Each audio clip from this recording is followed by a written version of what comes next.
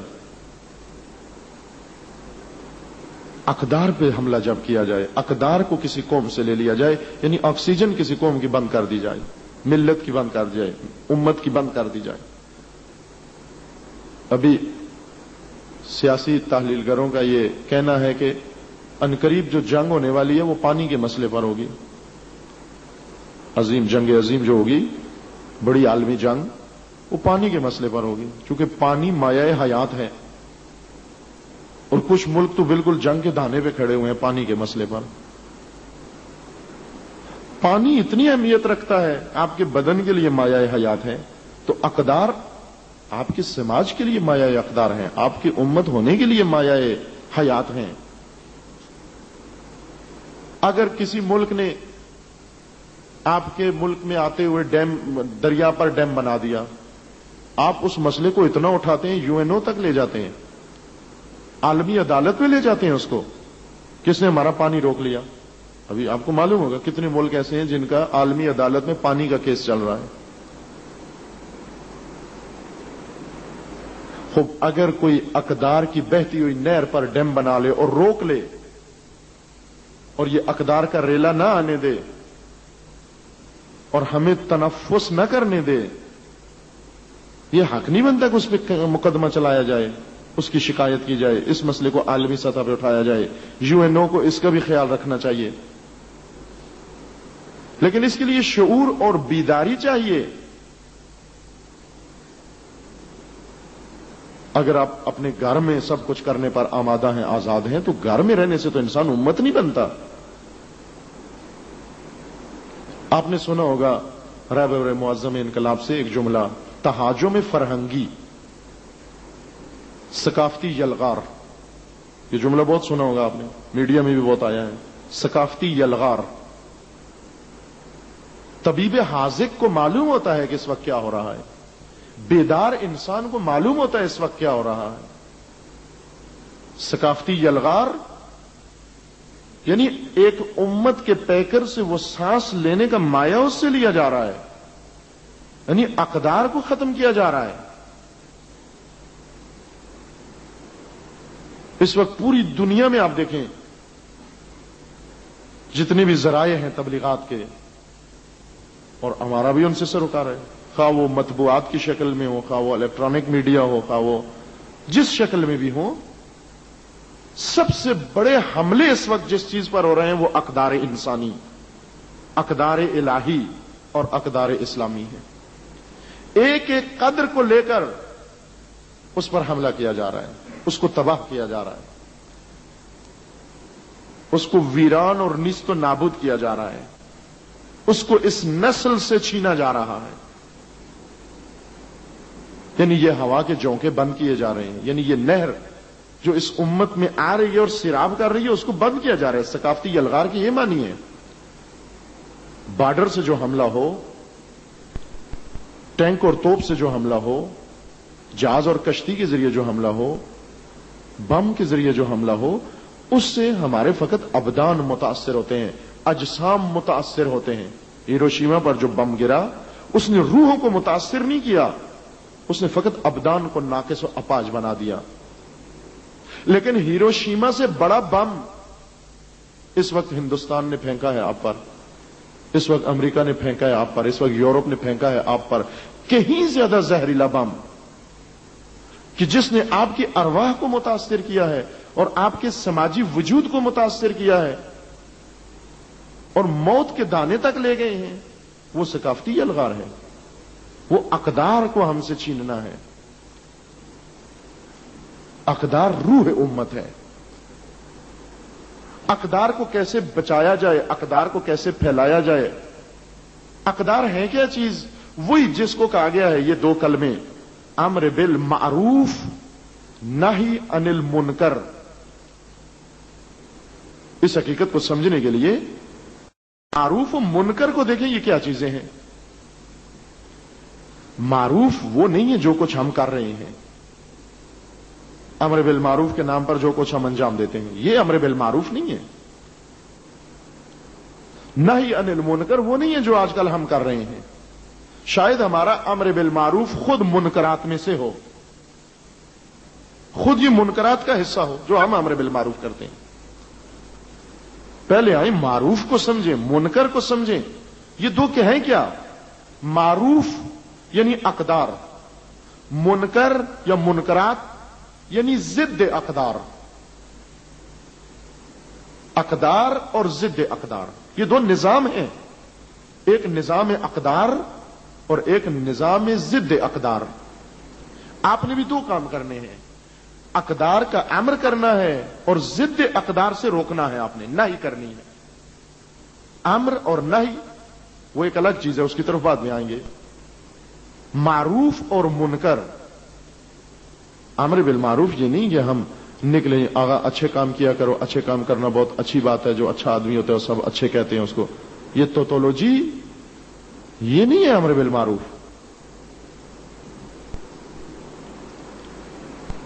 اچھے کام کیا کرو, اچھا کام کرنا بہت اچھی بات ہوتی ہے. شاید یہ خود منکرات میں سے ہو جائے یہ چیز. پہلے اقدار کو سمجھیں. اقدار کیا چیزیں؟ سب سے پہلی چیز امر بالمعروف میں بصیرت ہے کہ پہلے آئے اس نظام اقدار کو سمجھیں ہم کیا ہے. کتنے لوگ ہیں جنہوں نے امر بالمعروف کر کے لوگوں کو دور کیا، گمراہ کیا ہے. اگر یہ امر بالمعروف نہ کرتے شاید اتنی گمراہی نہ پھیلتی. بے شعور، جس کو علم ہی نہیں ہے معروف کیا ہے، اقدار کیا ہے، جس کو یہ معلوم ہی نہیں ہے منکرات کیا ہیں، یعنی ضد اقدار کیا چیزیں ہیں. پہلے قدروں کا نظام سمجھو، ضد اقدار نظام کو سمجھو، پھر امر اور نہی کی باری آتی ہے اور اس کی اپنی شرائطیں پھر اور اس کا اپنا طریقہ کار ہے. پھر بعض اوقات میں نے کہا نا کہ امر بالمعروف کے نام پر خود منکرات یعنی ضد اقدار کے نام پر کبھی انجام دی جاتی ہیں. اس کو قدر سمجھا جاتا ہے، اس کو ویلیو سمجھا جاتا ہے. بہت سارے نمونے صدر اسلام سے بھی ہیں، تاریخ میں بھی ہیں، معاصر زمانے میں بھی ہیں. کہا جاتا ہے کہ جب بعض اسلامی ممالک میں پہلی دفعہ سائیکل آیا تو وہاں پر ایک کمیٹی انہوں نے بنائی، امر بالمعروف کمیٹی. یہ پہلے سے بنی ہوئی تھی. ان کا کام یہ کہتا ہے امر بالمعروف کریں، نہی عن المنکر کریں. ان سب نے مل کر جہاد فی سبیل اللہ کیا کہ اسلامی ملک میں سائیکل نہیں چل سکتا. کیوں؟ کہا کہ یہ شیطانی چرخہ ہے. اس کا نام رکھا تھا شیطانی چرخہ ہے اور یہ بدعت ہے کیونکہ رسول اللہ چرخے پر نہیں بیٹھے، سائیکل پر نہیں بیٹھے. اب دیکھو یہ امر بالمعروف ہے، یہ امر بالمعروف ہے. اور پھر انہی لوگوں نے امر بالمعروف کیا. پہلے بھی آپ کی خدمت میں شاید یہ مثالیں پیش کی ہیں، تاریخ کے حقائق ہیں. کینچیاں لے کر یہ کمیٹی امر بالمعروف بازاروں میں پھرتے تھے. انہوں نے ایک سائز رکھا ہوا تھا مونچھ کا، اگر 1 سینٹی میٹر اس سے بڑی مونچھ ہوئی کاٹ دیتے تھے وہاں پر. یہ امر بالمعروف ہے. پانچا اگر گٹے پہ پہنچتا ہے وہاں سے نیچے سے کاٹ دیتے تھے وہ شلوار اس کی. اور پھر کرتے کرتے بہت آگے تک جا پہنچا. خود منکرات انجام دیتے تھے امر بالمعروف کے نام پر. کیوں؟ اس لیے کہ ان کو معلوم ہی نہیں تھا منکر کس کو کہتے ہیں، معروف کس کو کہتے ہیں. یہ جو آپ کی خدمت میں کل بھی عرض کیا تھا کہ امر بالمعروف اور نہی عن المنکر خود ان مظلوم معارف میں سے ہیں کہ جن کے ساتھ ظلم ہوا ہے، ستم ہوا ہے، ان کی روح ان سے لے لی گئی ہے. پہلے خود ان کو روح پلٹائیں، معروف کی تعریف کریں کیا چیز ہے، اقدار کو سمجھائیں کیا چیز ہے یہ، اور اقدار کا رابطہ امت کے وجود سے کیا ہے، اور امتیں بغیر اقدار کے زندہ نہیں رہ سکتی. پھر آئے ہم دیکھیں امر بالمعروف کیا چیز ہے، ہمیں اس کی اہمیت کا احساس ہوگا. پھر معلوم ہوگا کہ کیوں خداوند تبارک و تعالیٰ نے اتنا اہتمام کیا اور کیوں حضرت سید الشہداء علیہ السلام نے اپنی اس عظیم قربانی کے لیے مقصد امر بالمعروف کو قرار دیا. مگر امر بالمعروف یہ چیز ہے.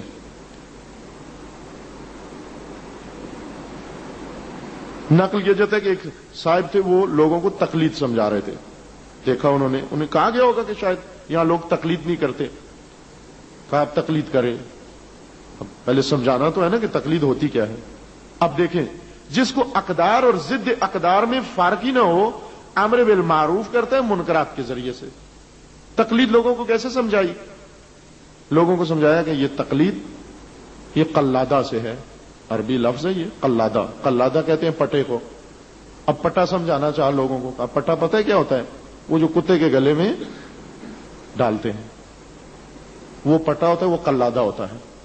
بس تقلید کیا ہوتی ہے؟ جیسے کتے کے گلے میں پٹا ڈالا جاتا ہے، اسی طرح آپ اپنے گلے میں ایک پٹا ڈال دیں. یہ تقلید ہے. وہ جو تقلید کرتے تھے انہوں نے بھی چھوڑ دی.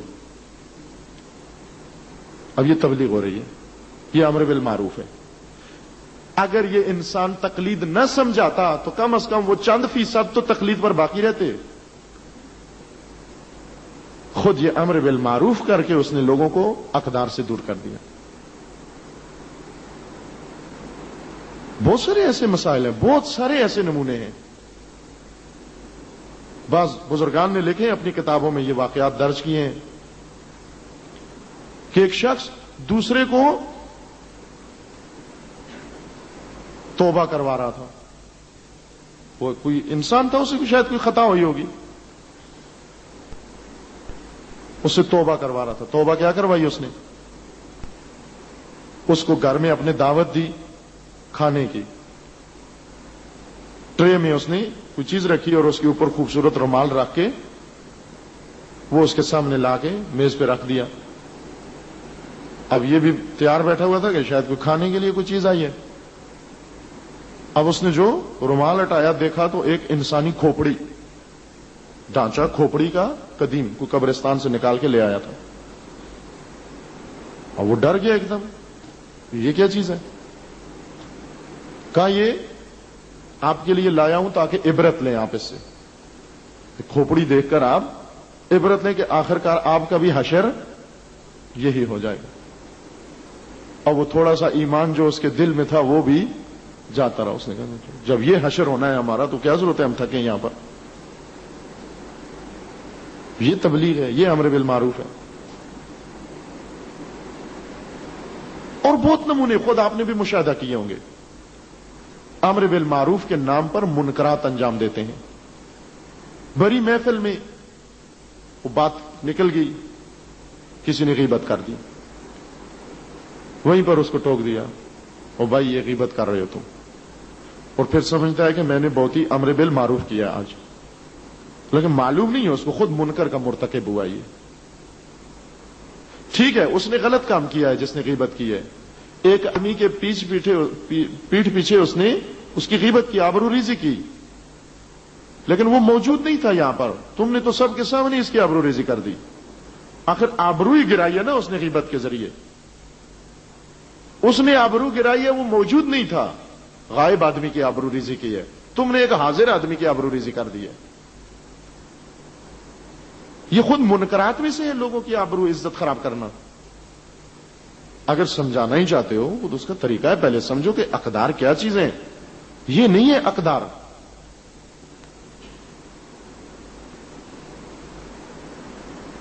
بعض ہوتے ہیں، بہت مرحوم مطہری نے بہت سارے واقعات اس زمین میں نقل کیے ہیں. فرمایا ایک آدمی خود کسی کے ہدایت کرنے سے توبہ طائب کی، اس نے آیا آ کر نماز پڑھنا اس نے شروع کی صف جماعت کے ساتھ. ایک کوئی گناہگار انسان، معصیت کار انسان، مالدار انسان بھی تھا. آیا آ کے نماز میں بیٹھنا اسے شروع کیا. ایک نمازی جو بہت ہی مقدس مآب، اکثر یہ مقدس مآب اس قسم کی تبلیغ کرتے ہیں، اور امر بالمعروف، جو امر بالمعروف کے نام پر منکرات پھیلاتے ہیں، یہ مقدس مآب لوگ ہوتے ہیں. جیسے خوارج امر بالمعروف کرتے تھے، منکرات مرتکب ہو کر اس کا نام امر بالمعروف، چونکہ مقدس مآب تھے سارے. کہا کہ یہ شخص مسلمان ہوا، آ کے نماز اس نے پڑھنا شروع کی. ایک مقدس مآب اٹھا، پوری صف جماعت میں 100-200 آدمی بیٹھا ہوا ہے، امام جماعت بیٹھا ہوا ہے، سب کے سامنے اس کو پکار کر کہتا ہے تم مسلمان ہو؟ کہا مسلمان ہوں میں. جب نماز میں آیا ہوں، جب دیکھتے ہوئے جماعت کے ساتھ شرکت کرتا ہوں، جب سارے آداب انجام دیتا ہوں تو یہ مسلمان ہی نہیں ہے، تو میں مسلمان ہوں، میں بھی تم جیسا. کہا اگر تم مسلمان ہو تو تمہاری داڑھی کدھر ہے؟ اس نے وہی مصلی اٹھایا، وہ سجدگاہ اٹھا کے اس کو پھینکا. کہا کہ ٹھیک ہے میں نہ مسلمان ہوں، جاؤ.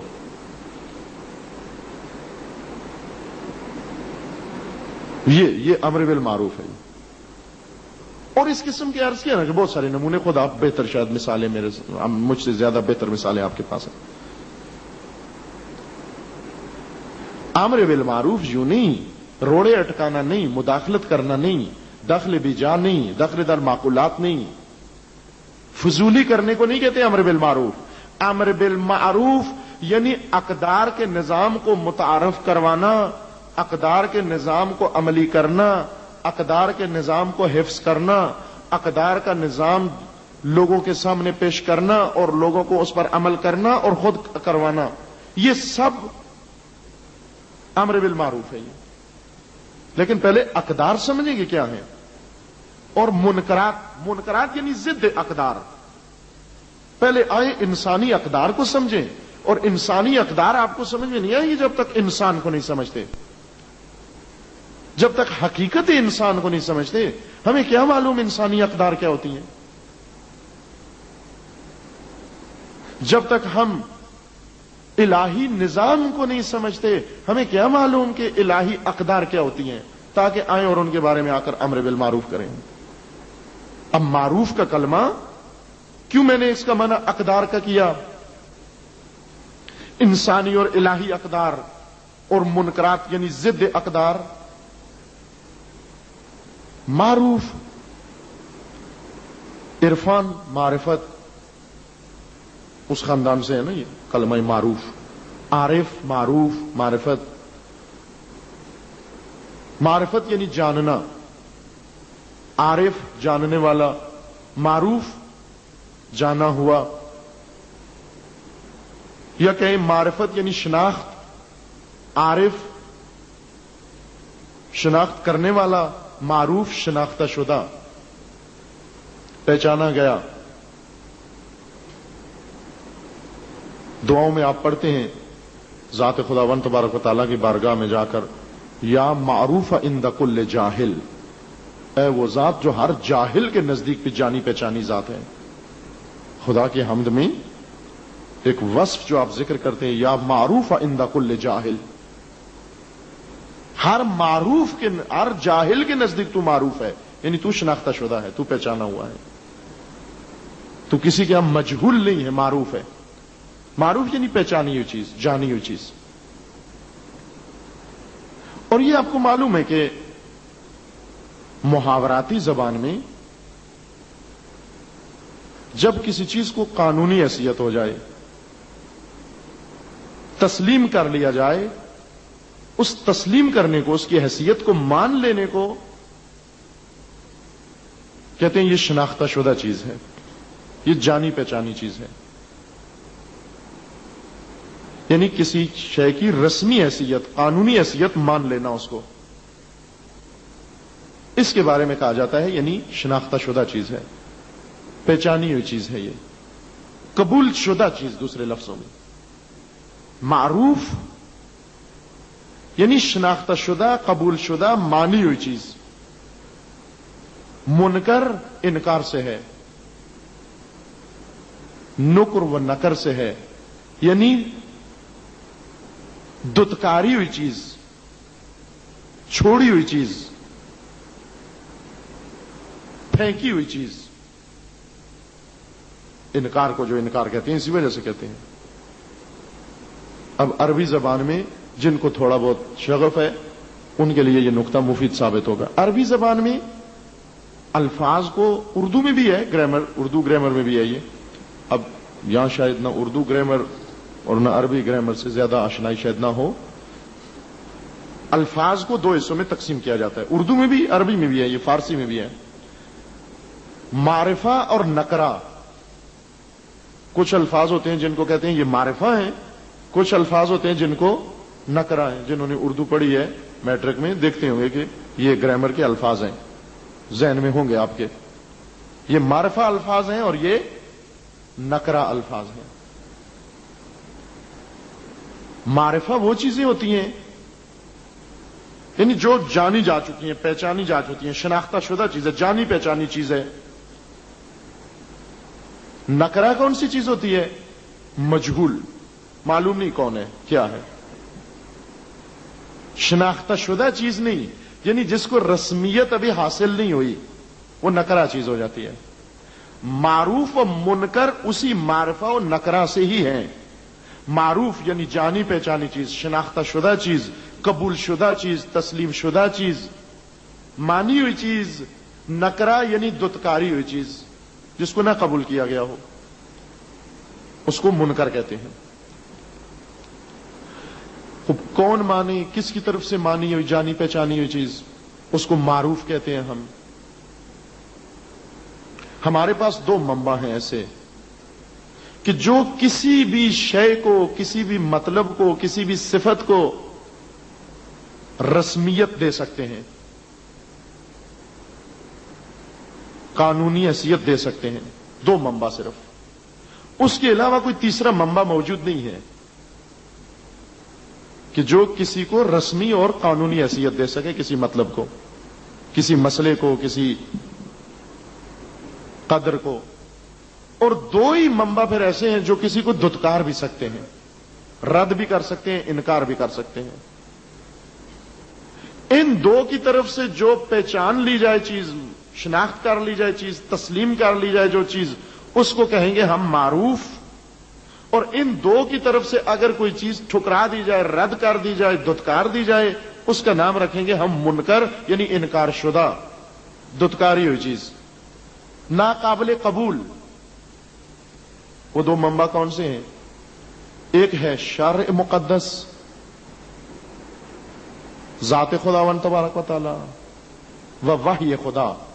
اس طریقے سے خدا نے بتایا ہو کہ یہ چیز قبول ہے، یہ چیز مانی ہوئی ہے، اور وہ چیز دھتکاری ہوئی ہے، یہ ناپسندیدہ چیز ہے. ایک شریعت کی روح سے، اور ایک دوسرا منبع ہے ہمارے پاس عقل. شرع و عقل کی مدد سے ہم یہ سمجھ سکتے ہیں کہ آیا یہ چیز معروف ہے یا معروف نہیں ہے. مثلا ابھی اس جلسے میں، اس محفل میں ابھی داخل ہونے کے لیے اگر دو آدمیوں کو بٹھا دیا جائے کہ جس کے ورود کے لیے یہ دو آدمی تصدیق کریں گے اس کو آنے دیا جائے گا، اور جس کو یہ دو تصدیق نہیں کریں گے اس کو باہر نکال دیا جائے گا. اگر یہ کام آپ کریں، یہ دو آدمی بیٹھ جائیں گے، ایک ادھر، بیچ میں سے آدمی گزارو، دائیں بائیں دونوں بیٹھے ہوئے ہیں، درمیان میں سے آدمی گزرتا ہے، دونوں اس کو